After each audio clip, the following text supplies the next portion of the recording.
going on all over, and so is Zoom. We might be a little bit off here and there, but we're all going to talk about all the virtual events going on right now. And just to get things started, I will talk about this play that I saw called Homebound Project, Theater for the Front Lines, created and curated by Katja McMullen and Jenna Warsham. And it's a series of new works. And these are closed now, but I saw Sustenance, and it's Comfort Food by Anne Washburn, The Beauty of Rage, Worms by Lillian Houghton, featuring Betty Gilpin, The Pleasure of Zucchini Needles, Notes Towards Godliness by Will Arbery, who just got a Pulitzer for The Heroes of Fourth Turning, The Necessity of Ghosting Your Parents, Zoom on Toast by Brittany Allen, Optimism and Instant Friendship, The Prophet Cassandra Sees a Different Future, where Cassandra is cursed to never be believed, finally is listened to, but at what cost, and These Hands by Laura Alexandra Webb. This was my favorite, about a nurse invited to a humanity ball and the significance of her hands to humanity. Gossip by Sarah DeLappe, talking about her ex-husband, Roger, brings up an unpleasant memory. You Best Believe by David Zhang, Odd Dynamics Between Besties. Here is Goodbye, Ngozi Anyanwu, The Safety and Joy of Staying Under the Covers.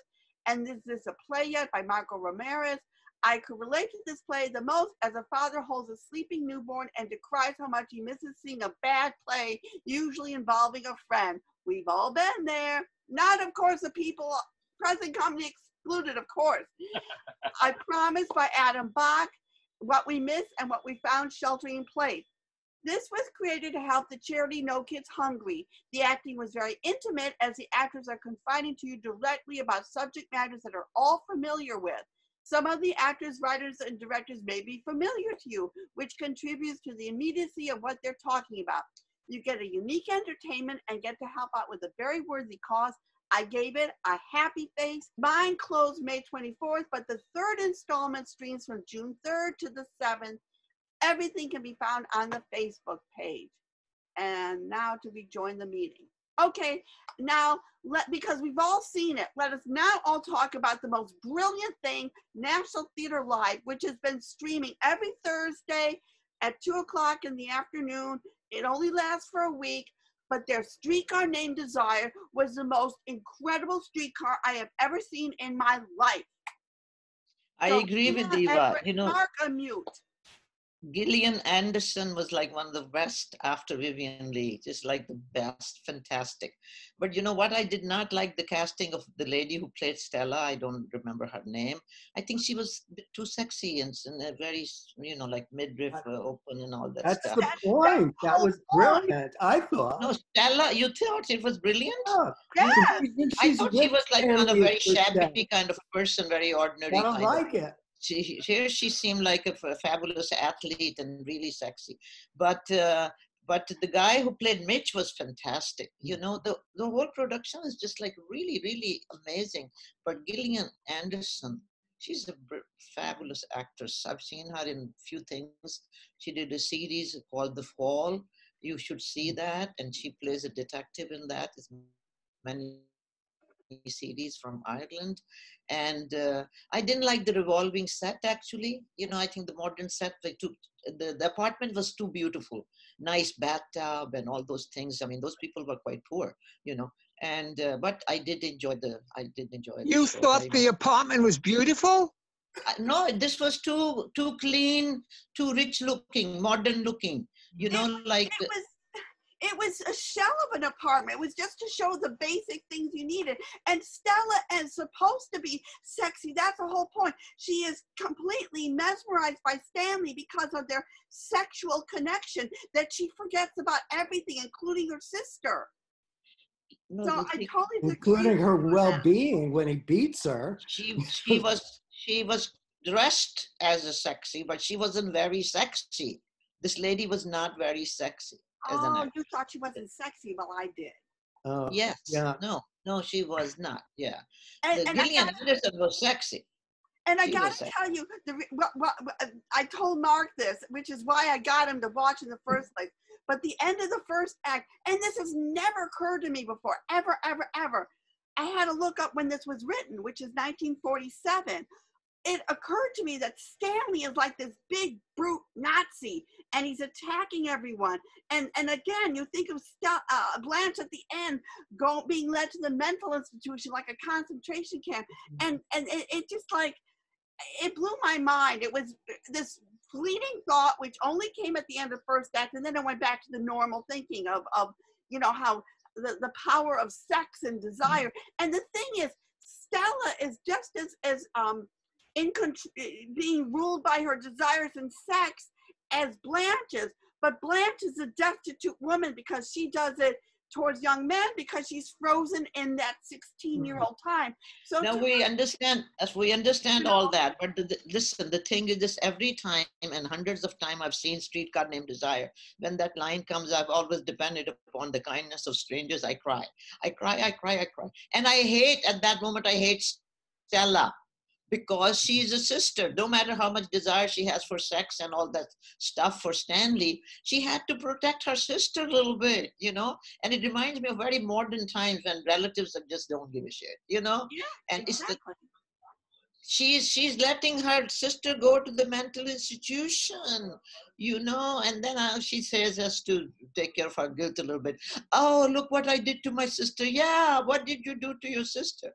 Okay, I guess this is the way the play was written, but I always hated that character at that time when that line comes, because I'm crying and I'm crying. See, it's I'm gonna have to sign off. So I wish you all luck and have a great. You talk about the virtual.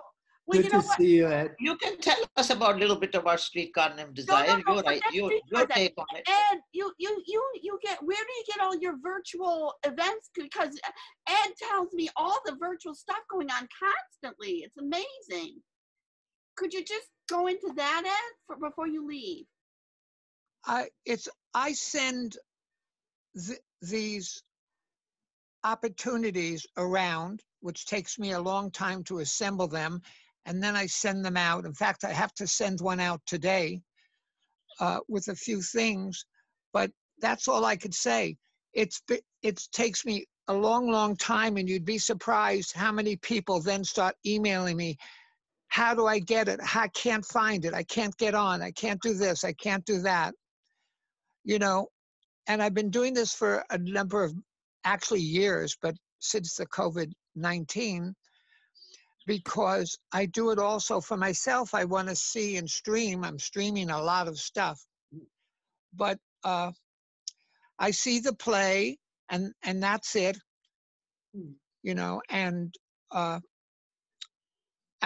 Eva was right. My favorite stuff this year is the National Theater, all of their plays. The Irish Rep does wonderful stuff, which I like. I hate Zoom.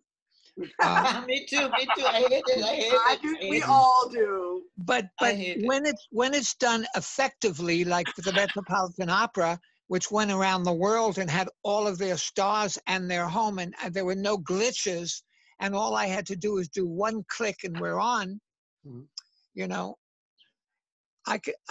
It's okay. But I've been to like 3 Zoom birthday parties that had 16 people. It sounds like hell. It was, Mark. That was you, Mark, right? Like a high drama, please. So, bye, Annie. Bye. Bye. Bye. So he brought up the Irish Rep. So Jan, you wanted to talk about Molly Sweeney. I did want to talk about Molly Sweeney, which was just really a wonderful, wonderful play. It's by Brian Friel, who is one of Ireland's most famous playwrights. He wrote Molly Sweeney as 3 riveting monologues, skillfully interwoven to create a single narrative, making it a perfect choice for an online presentation.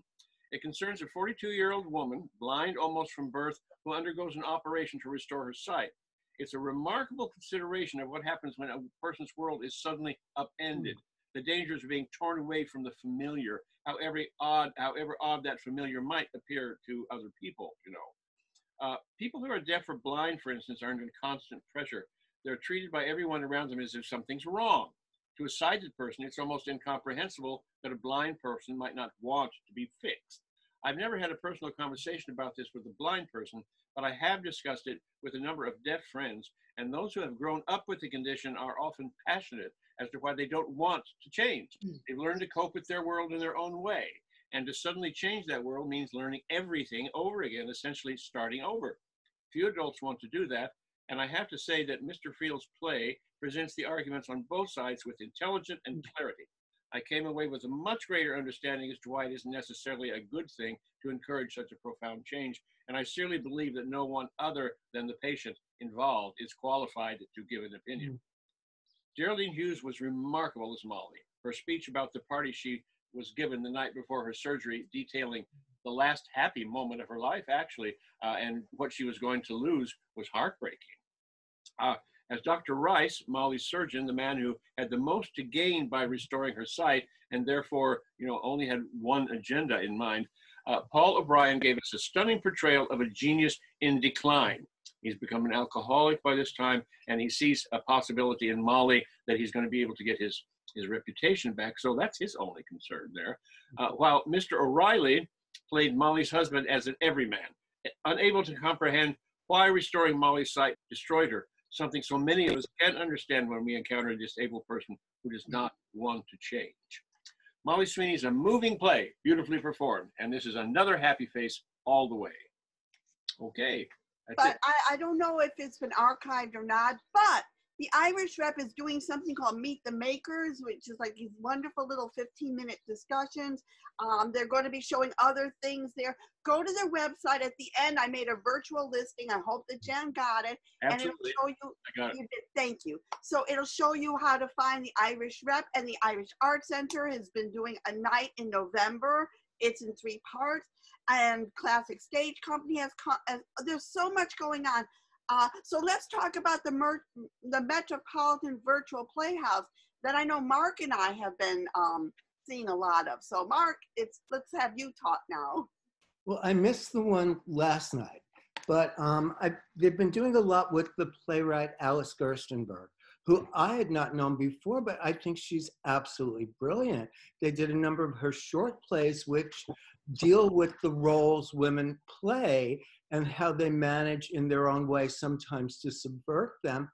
And my favorite was actually the first one I saw, Hearts, because they're literally playing a game of hearts. And, some of them are trying to like stab each other in the heart. But at the end, there's one woman who's able to bring them together and saying that they should all love and take care of each other more.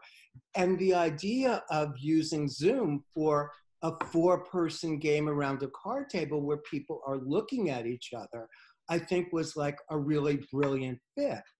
And then Eva, I know when you were much younger, you were in her Potboiler, which is a really brilliant play of, sort of about theater and about, the playwright as pompous ass, basically, because he's also playwright and director, and how, everybody else who has to deal with him, the actors and a young man who's an aspiring writer, kind of get sick with him, but have to put up with him because that's, he's the key to their livelihood in some ways. I just think, if you stick with Metropolitan Playhouse, you'll see really, really well thought out plays that you might never have seen before. And I think they're just as exciting to see them on Zoom, even though I don't like the medium. But I think they really thought about how we could present this material to make it fit an uncomfortable new form. So kudos to them. Yes, when I was a teenager, I went to theater camp at Fredonia College, SUNY Fredonia, which has a really good drama department. And this is giving away my age, but this was 50 years ago. Well, not quite 50 years ago, less, but still. And I haven't thought about Bobby Seawright in ages. He played the villain of the piece. And all I can remember was one line from it, "Your little hand in mine." And when that line came up, and it really was, "Your little hand in mine," I was dying. I was like, oh my God, I remember this so well. And it's like, oh, it just brought back memories. Yeah, the one they do this every Saturday at 8 o'clock. On Thursday, they have this COVID cabaret with this Zero Boy. To be perfectly honest, I didn't care for that too much. But I don't care how many options we have. Saturday, 8 o'clock, I will see the Metropolitan Virtual Playhouse, which is usually a 30-minute play and then a 30-minute talk back afterwards, which is really interesting. How do you get into that? Sometimes I can't get into that. Like, what do you do? Go to the website. I'll have the information at the end of the show. Go to the website, and it'll tell you you can do Zoom, you can do YouTube. Either way, whichever way is easiest. YouTube is usually the easiest way. Yeah, you click easier, and you're yeah. there. Did you give this a happy face or a little? Oh gosh, yes. Yes, I always give a Metropolitan Playhouse always a happy face. Mark, do you too? Oh, absolutely. Okay. So, did any one of you see LES Festival, virtual LES at the TNC? I saw you, Bina. You were great. You did? What part? Which seat? Bina gets an award, and she's so excited, and she's like saying basically, "F you, I got this award." And then Kevin comes in and says, "I'm sorry, there's been a mistake. You didn't get this award." And you're like, "What are you talking about?" Oh my God, Bina, you were hysterical. Oh. I saw you. I saw Nikki Paraiso and Penny Arcade. Oh, there were so many people. It was so much, and John Jodler, because it was great because you could just click on whoever you wanted to see, and there they were. I loved it. You know, that performance of the award, we did it at the National Arts Club for Love and Courage Festival, and it happened. We did it. Tonight was the Oscar when they made a mistake about Moonlight, the film, and gave a wrong award. Next day was this festival. I was going to do another piece, but I said, no. I quickly wrote that in one evening. And then when I did it, people said, oh, last night was the Oscar. When did you write this thing? And people just loved us, you know. Kevin comes in and he says, no, this is a mistake. You know, it was just wonderful. And it was on the video, so they put that clip.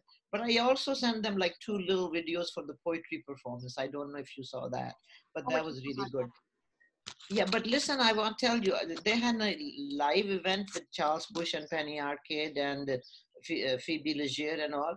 So I watched a little bit of it, and then everything just did not move. It just stopped. Charles Bush I couldn't see. I didn't see Penny. I saw like Austin Pendleton. And I was just so upset. So I sent a message to Charles Bush. I said, I'm sorry I didn't see you. And he said, yeah, it got fucked up. Oh, when I saw it, it was fine. It did not get fucked up. When I saw it, it was fine. Oh, really? You saw all of them? The whole thing I saw. Yeah, from beginning to end. Okay. I think maybe that is the day they had a problem. Yeah, okay. Well, but what I saw, I enjoyed, and I saw some poetry things also, Lisa Moira and all that. I'm so glad they did it, the virtual thing. I also saw National Theatre's play called This House, but I only saw one half of it. It was 3 hours long, and it's about the Parliament, Labour Party, and Tory at the time of 1946 when Harold Wilson was the president, and they mentioned Thorpe, and I remembered that very British scandal, you know, and it was very, very good. But the thing is, there was like a lot of British humor, which I didn't catch, and a lot of tension between Tory and Labour Party, and lots of people on that.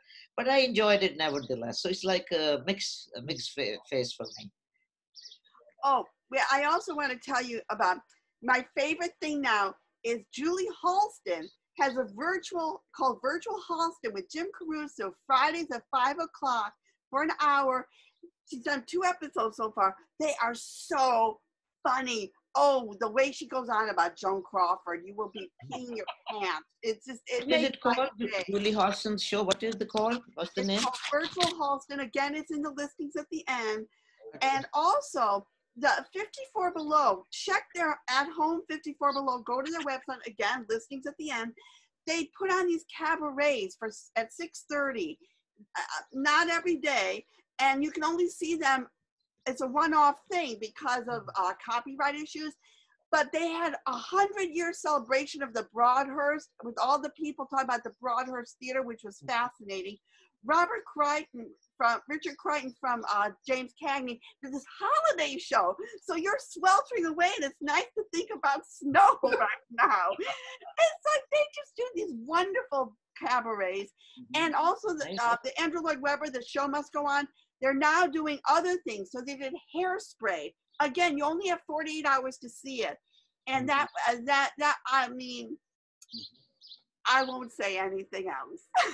I like the music. Maybe the theaters are never going to open because they seem like Zooming, streaming is taken over. I don't know. It does. Well, it's going to become much more prevalent than it has been. It's something that now we're going to have to deal with as well as everything else. But it's not good for us. It's not good for the real theater people. Huh? I agree.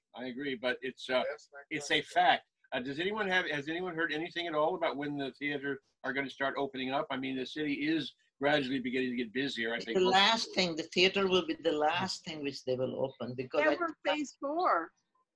Yeah, probably not till January. But the Tony Awards was supposed to be happening on June 7th, Sunday, June 7th. I think they're doing something. I'm not sure what. When I find out, I'll post it on Facebook. Go to my Facebook page. I put everything on there.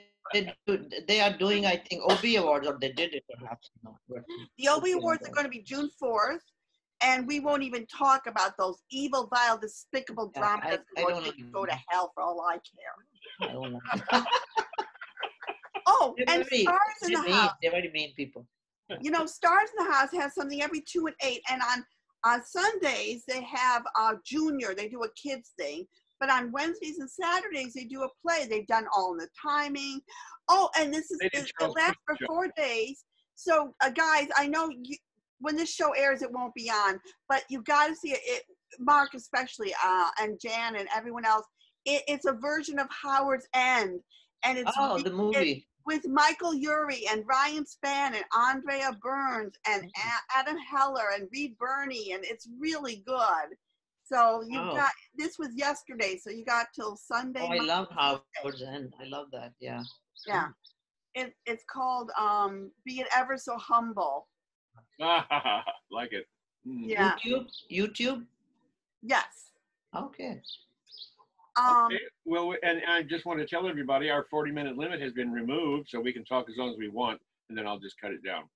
I know that's what confused me, because they were showing it, and I hit okay because it wasn't going away. I was like, why? I had to do that.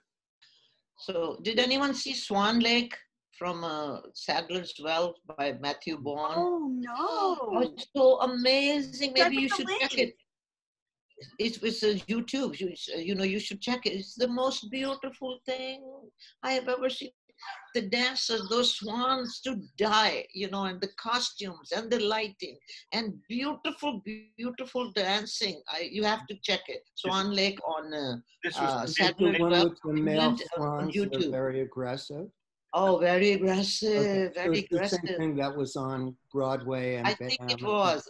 You saw it? It's great. I wouldn't mind seeing unbelievable. It's unbelievable, especially to see it like really on camera. For me, it was great because I think I guess it's real a long time ago, maybe in a balcony seat or something. You wouldn't have seen. And those men, the swans, are so handsome, so fabulous body, and they don't stop dancing, man. This is they could dance. And the woman who played the queen, the mother, she was amazing too. They could dance.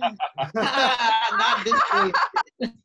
I didn't know that was going to come up. That's beautiful. Lots of wonderful plays that we've seen 1,000 times are being put onto the web now. I would like to see new things. Rather than there's a lot of new things. Yeah, I understand that, but I'm just saying that, it can be overwhelmed again. I mean, Broadway comes in and plops down on everybody. Well, the old plays come in and plop down on everybody. We need new stuff. Yeah, on Monday nights, this Kate Camarada, she puts on every Monday at 7 o'clock a new play written specifically for Zoom and everything. Right. Okay. And we should say it is Dance Month. So NDI, National Dance Institute, go to their website. There's a lot of dance stuff. Lincoln Center at Home is showing Midsummer's Night Dream. They're showing lots of Jerome Robbins stuff, and George Valentine with Baryshnikov and Nureyev, and there's a lot of dance stuff going on too. Great stuff. Okay, how are we doing? Time-wise, are we? Yeah, Rand is doing a fabulous job of trying to put this show together. So good luck to this. I couldn't get on this time around. I mean, it gives me a lot of nervousness to start this thing, but I got on right away, and I was like surprised. Wait, what happened to Jordan and Jake? Jordan said he didn't have anything to say, so he left. And Jake couldn't get his camera to work, so he left. He was just black. Because I think Jake is seeing some stuff and he's going to talk about it. And Leslie just saw something, I think it's called Risking All Possibilities, that's going on to the end of June. So she's going to come on our next show to talk about it. Great. Hey guys, I have to go. Thank you very much. Nice to see you all. You all look very good. You know, we are all in confinement, but I hope I'm looking good too. We don't. Good to see you. Okay. Thank you. Bye-bye. Bye. And how do I leave? What do I do? Leave at the bottom, the red box. The red. On the right, it says. Oh, okay. I see it. I see it. Good night. Have a wonderful evening. Okay. All right. Good to see you. And then there were 3. You didn't hit leave. You got to push leave. Yeah, leave. You got it. Oh. Okay. It's hard to find things the first time you look for them. You've been bowled over because Bina and I have been chattering like crazy. So Mark, what have you to say for yourself? Well, I mean, again, I haven't seen much at all, and I, because I thought it was going to be going until 7, and I had a very busy day with. Oh, you're talking about class menagerie. So I missed the second half. Well, actually, just the last hour of class menagerie. But I was still so glad I came. Desire. Yeah. So. Yeah. You didn't say. No, I thought Stella was a real revelation, and it makes perfect sense for her to be really sexual. Goodbye, everyone. Just to let you know that the show officially is on Saturdays, but I post it on YouTube first. If you go to YouTube, Eva Heinemann, you'll see this a lot sooner. And go to the Facebook page to get all the virtual listings. I mean, I'm getting stuff all the time from Ed, from all over the place. So just constantly check on Facebook. Sometimes we throw in reviews. Yes, we're still reviewing. We're still doing stuff. So, here's just a tip of the iceberg. Here are my virtual listings now. And we'll see you next show, June 20th, with a lot more to talk about because we love to talk. Good to see everybody. Take care. Bye-bye. Bye.